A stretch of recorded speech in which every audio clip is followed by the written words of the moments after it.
Muchas gracias, señor Eloy, por haber aceptado la entrevista. Necesito antes de empezar que por favor me brinde su nombre completo, su edad, el estado civil que tiene, con quiénes vive en su hogar, dónde es el lugar donde vive exactamente, cuánto tiempo lleva viviendo en ese lugar también, cuál es su nivel de estudio, su profesión como tal, el tipo de institución educativa que tiene, su ocupación actual, dónde trabaja, su nacionalidad y la religión que tiene. Eloy Guzmán Ramos Mejía, eh, tengo 68 años, no, 69 años, 11 meses, y mi estado civil es casado. Bueno, en mi hogar somos tres personas. Vivo en Lima, en el distrito de Comas, Organización San Felipe. Tengo viviendo más de 25 años y mi grado de instrucción es superior.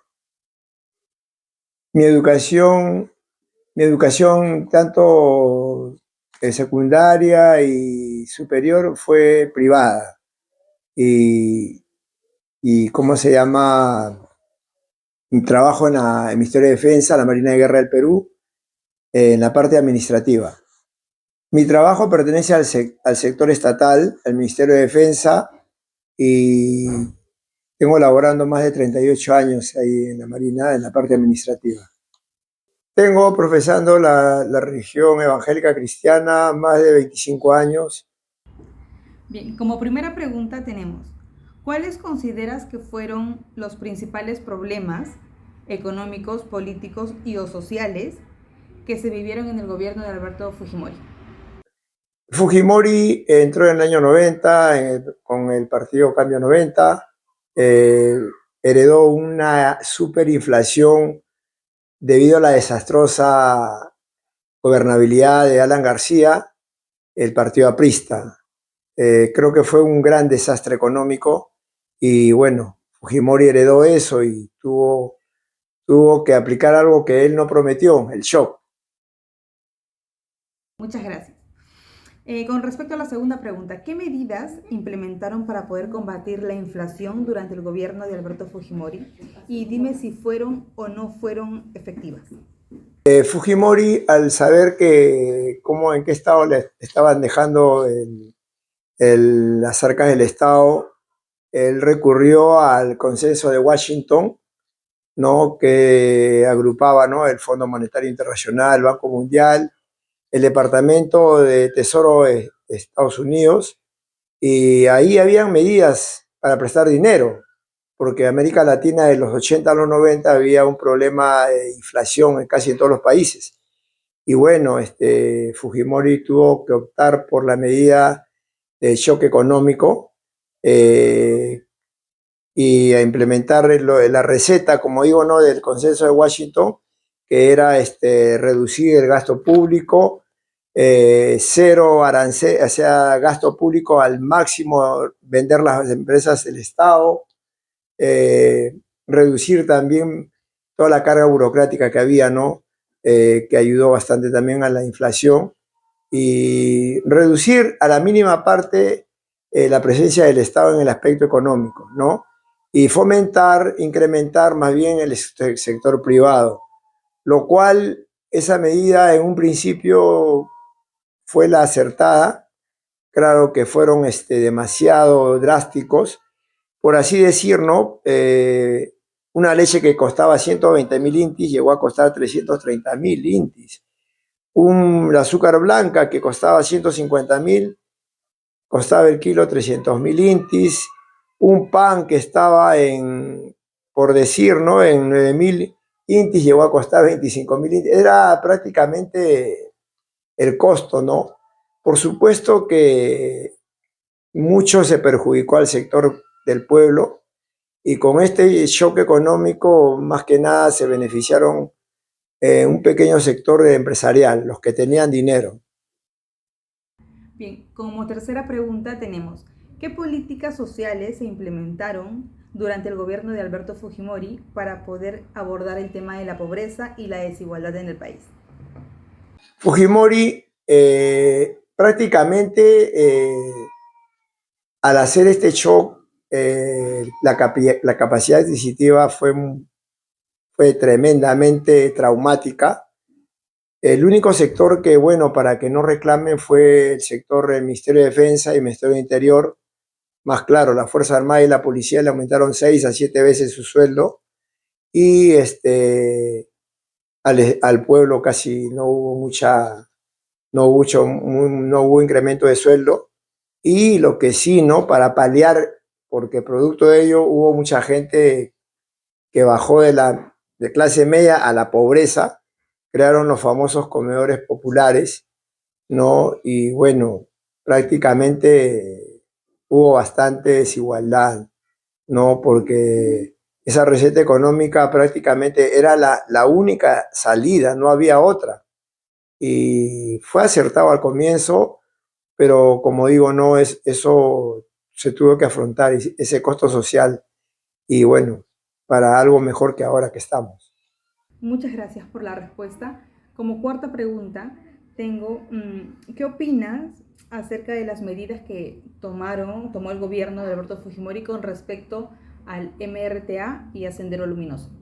Hubo un conjunto de la Fuerza Armada combinada con los comités de defensa, autodefensa, las rondas campesinas tuvieron un papel preponderante que muchas veces no han sido tomados en cuenta. Particularmente conozco que sí, ellos tuvieron un papel muy importante, ¿no? Generalmente siempre en la historia para combatir terrorismo o conflictos bélicos, siempre resaltan a las cabezas nomás. Y yo creo que eso no debería ser así, porque más que nada el personal tropa, los mandos medios tuvieron mucho que ver ahí, ¿no? En el caso también para capturar a Ismael Guzmán, fue el comandante Benedicto Jiménez, que tuvo un papel preponderante y bueno, no le han dado muchos beneficios al comandante. Yo puedo dar fe de que no le han dado muchos beneficios y creo que ahí había muchas cosas que no estuve de acuerdo yo tampoco, ¿no? Pero bueno, ya sepas, es cosa de historia y yo creo que fueron las acertadas. Por ejemplo, en el asalto para recuperar a los rehenes, ¿no? Que tuvo el MRTA en la Embajada de Japón, por ese entonces Henry Kissinger, secretario de Estado norteamericano, vino al Perú y Fujimori lo invitó al palacio y le dijo qué podía hacer para poder recuperar a los rehenes, ¿no?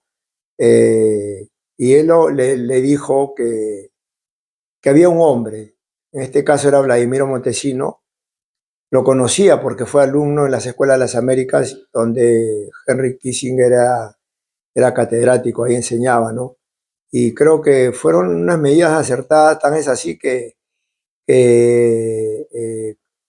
prácticamente no la operación Chavín de Huántar es considerada la segunda mejor operación con éxito a nivel mundial, ¿no?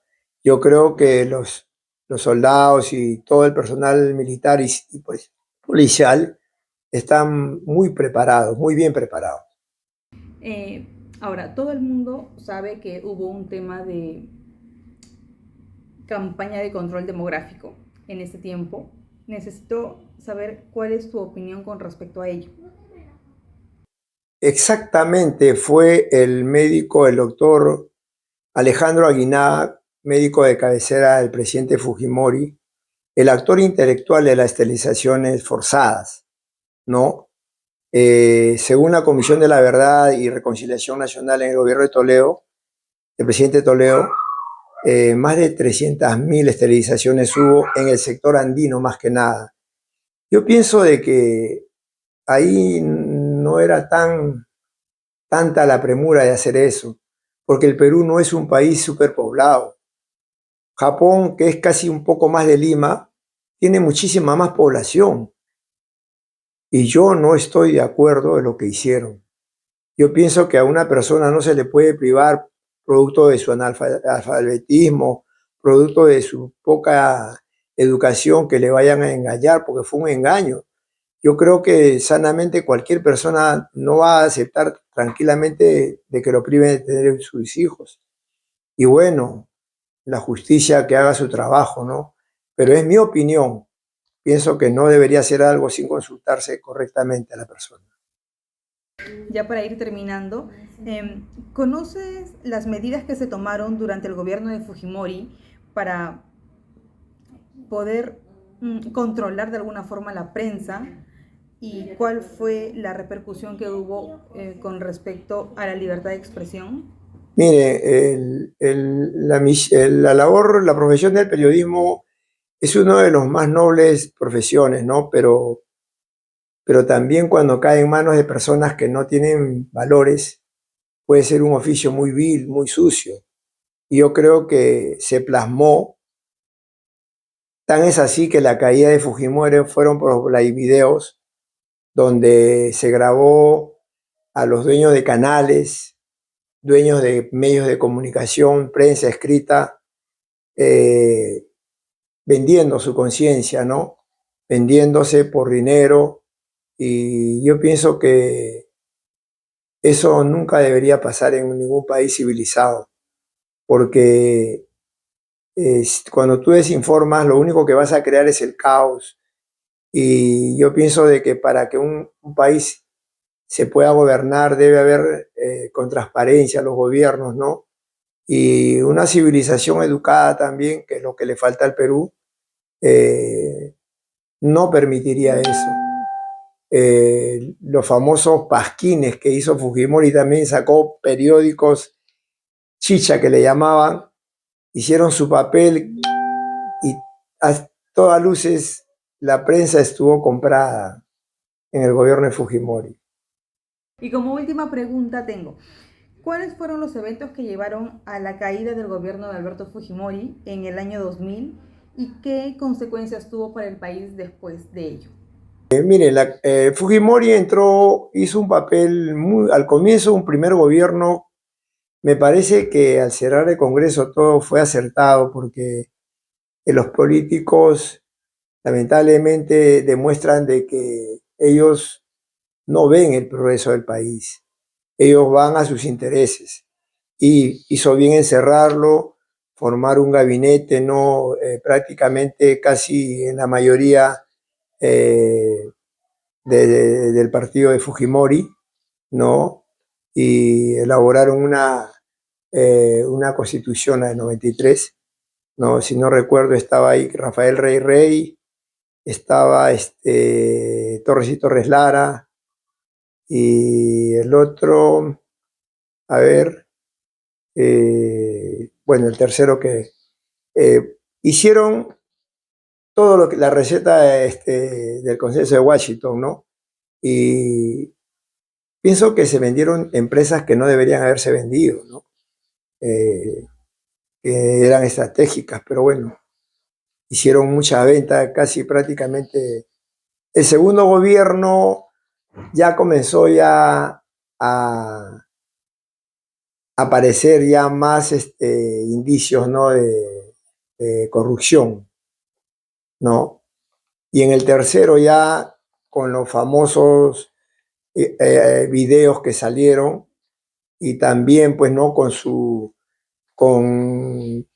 su fiscal, la señora Blanca Enelia Colán, que tampoco no investigaba lo que debería hacer. Tan es así que tuvieron problemas con la justicia, cayeron el ministro, ¿cómo se llama? Joiguay, todos ellos tuvieron problemas, los comandantes de la Marina, el almirante Amico y del ejército, tuvieron problemas, tuvieron también en reclusión. Y pienso de que ya reelegirse demasiado ya traía muchos anticuerpos que devengaron su caída, ¿no? Y también Fujimori al último se va, renuncia por fax y renuncia a la nacionalidad peruana. Eso es lo que yo nunca voy a aceptar, que haya renunciado a la nacionalidad peruana. Y de nuevo acá, si no se hubiera muerto, creo que lo hubieran aceptado para que postule en qué país estamos, nada más. Gracias.